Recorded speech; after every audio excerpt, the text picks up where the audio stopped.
Social मीडियावर video viral. श्रीहरीनगरातील नागरिकांच्या वेदनांना अखेर वाचा. वडिलांनी मुलाला खांद्यावर बसवून शाळेत नेल्याचे दृश्य चर्चेचा विषय. प्रशासनाकडून तातडीच्या कारवाईची मागणी. शहाडा शहरातील प्रभाग क्रमांक 10 मधील श्रीहरीनगर परिसरातील एका हृदयस्पर्शी घटनेचा व्हिडिओ सध्या सोशल मीडियावर मोठ्या प्रमाणात व्हायरल होत असून परिसरातील नागरिकांच्या मूलभूत समस्यांकडे पुन्हा एकदा लक्ष वेधले गेले आहे. स्थानिक नागरिक रिषभ कोळी यांनी इंस्टाग्रामवर शेअर केलेल्या व्हिडिओमध्ये श्रीहरीनगर येथील रहिवासी भावसार यांनी आपल्या नीरज या लहान मुलाला खांद्यावर बसवून साचलेल्या पाण्यातून शाळेत नेत असल्याचे दृश्य पाहायला मिळते. घराभोवती मोठ्या प्रमाणात पाणी साचल्याने रस्त्यांचा संपर्क तुटला असून मुलांच्या शिक्षणावरही त्याचा परिणाम होत असल्याचे दिसून येत आहे. स्थानिकांच्या म्हणण्यानुसार ही समस्या केवळ एका कुटुंबापुरती मर्यादित नसून श्रीहरीनगरातील अनेक नागरिकांना अशाच परिस्थितीचा सामना करावा लागत आहे. परिसरातील रस्त्यांवर मोठ्या प्रमाणात पाणी साचल्याने लहान मुले, ज्येष्ठ नागरिक आणि महिलांना रोजच जीव धोक्यात घालून ये-जा करावी लागत आहे. नागरिकांनी सांगितले की पावसाळ्याच्या सुरुवातीलाच अशी परिस्थिती निर्माण झाली असून आगामी काळात मुसळधार पाऊस झाल्यास जनजीवन आणखी विस्कळीत होण्याची भीती आहे. अनेक दिवसांपासून ही समस्या कायम असूनही प्रशासनाकडून प्रभावी उपाययोजना झाल्या नसल्याची खंतही नागरिकांनी व्यक्त केली आहे. दरम्यान सोशल मीडियावर हा व्हिडिओ व्हायरल झाल्यानंतर शहरभरातून संताप व्यक्त केला जात आहे. प्रशासन आणि लोकप्रतिनिधींनी तातडीने घटनास्थळी भेट देऊन श्रीहरीनगरातील पाणी साचण्याच्या समस्येवर कायमस्वरूपी तोडगा काढावा अशी मागणी नागरिकांकडून करण्यात येत आहे. एका वडिलांना आपल्या मुलाला शिक्षणासाठी खांद्यावर घेऊन पाण्यातून चालत जावे लागणे ही दुर्दैवी बाब असून नागरिकांना सुरक्षित रस्ते व मूलभूत सुविधा उपलब्ध करून देणे ही प्रशासनाची जबाबदारी असल्याचे मतही स्थानिकांनी व्यक्त केले आहे. ई-मराठी न्यूज नेटवर्क, शहाडा तालुका प्रतिनिधी कौस्तुभ मोरे. खूप चांगला प्रतिसाद दिला व्हिडिओला आणि खूप जणांनी दखल घेतली. खूप नगरसेवकांनी डीएमई केले, पण संबंधित प्रशासनाने कामही लावलंय. ते काम तिकडे चालू आहे. हे पाणी जिथून येते तिथे आता काम लागून गेलेलं आहे, पण तरी कालपेक्षा खूप जास्त वाढ आहे या पाण्यात. तर ई-मराठी चॅनलने आपल्याकडे संपर्क केला, त्यांच्या मनापासून धन्यवाद. बाईट तर काका देणार होते, पण रस्ता अतिशय तुम्ही बघतच असणार, कालपेक्षा खूप जास्त भरला. काका ते समोर उभे आहेत, त्यांचा आवाज बनून मी बोलतोय. म्हणून लवकरात लवकर तुम्ही काम हे करणार असेल तर बरं होईल काकांसाठी पण.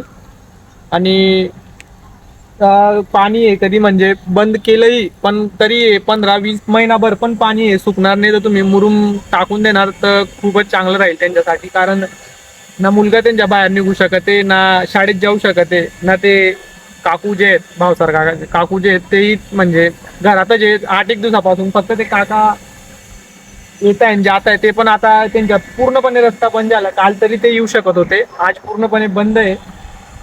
तर कधी ते म्हणजे प्रयत्नही करतायत तर पूर्ण अर्धे घुसतायत, ते त्यांचे पाय पूर्ण घुसतायत. तर मग माझी एवढीच प्रशासनाला विनंती आहे, संबंधित प्रशासनाला लवकरात लवकर मुरुम टाकून द्या.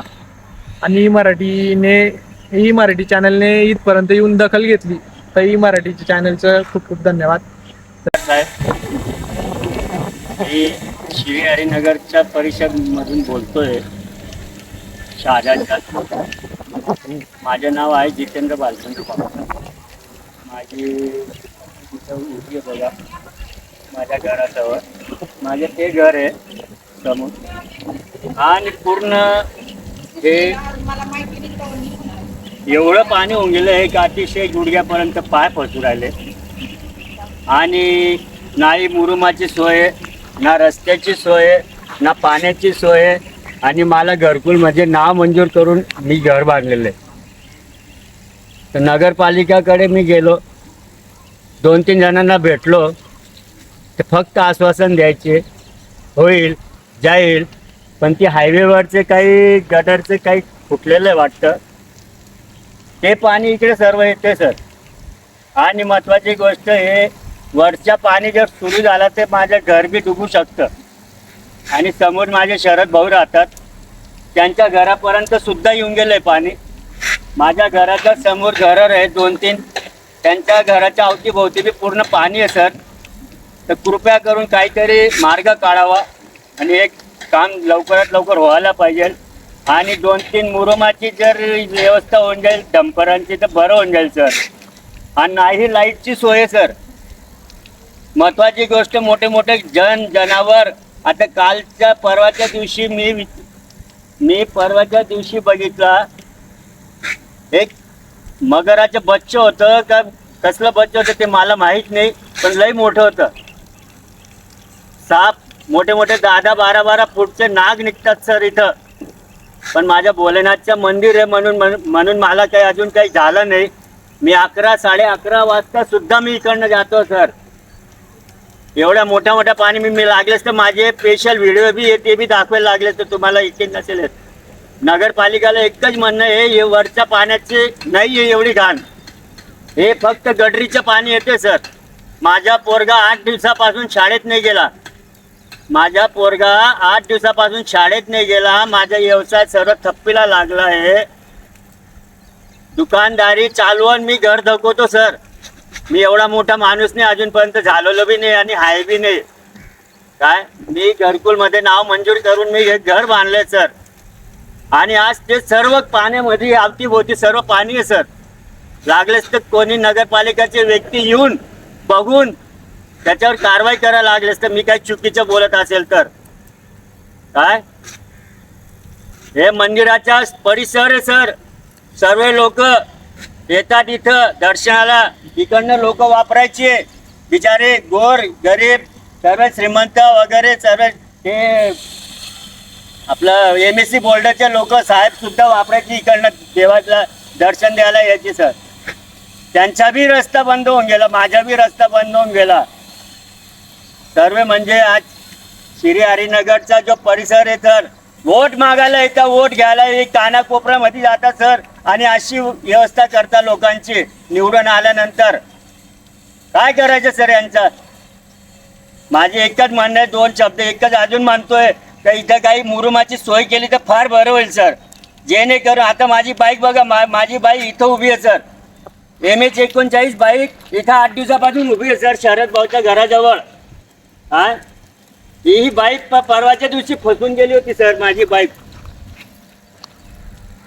कृपया करून काहीतरी करा सर. फार गरीब व्यक्ती मी. बस माझे 2 शब्द बोलणं संपलं. तुम्हाला पत्रकारितेची आवड आहे? तुमच्या अवतीभोवती घडणाऱ्या घटना जगासमोर आणायच्या आहेत? ई मराठी न्यूज देत आहे तुम्हाला सुवर्ण संधी. आम्हाला संपूर्ण महाराष्ट्रात प्रत्येक जिल्ह्यात आणि तालुक्यात बातमीदार हव्यात. आमच्या सोबत जोडून घ्या आणि बना तुमच्या भागाचा आवाज. यासोबतच जाहिराती आणि बातम्यांसाठीही तुम्ही आमच्याशी संपर्क साधू शकता. ई मराठी न्यूज नेटवर्क, महाराष्ट्राचा बुलंद आवाज. आजच संपर्क करा 88-88-08-1215. सामान्य जनतेचा आवाज थेट तुमच्यापर्यंत. ई मराठी न्यूजच्या ताज्या बातम्या आणि नवनवीन अपडेट्स मिळवण्यासाठी आपल्या YouTube चॅनलला सबस्क्राईब करा लगेच.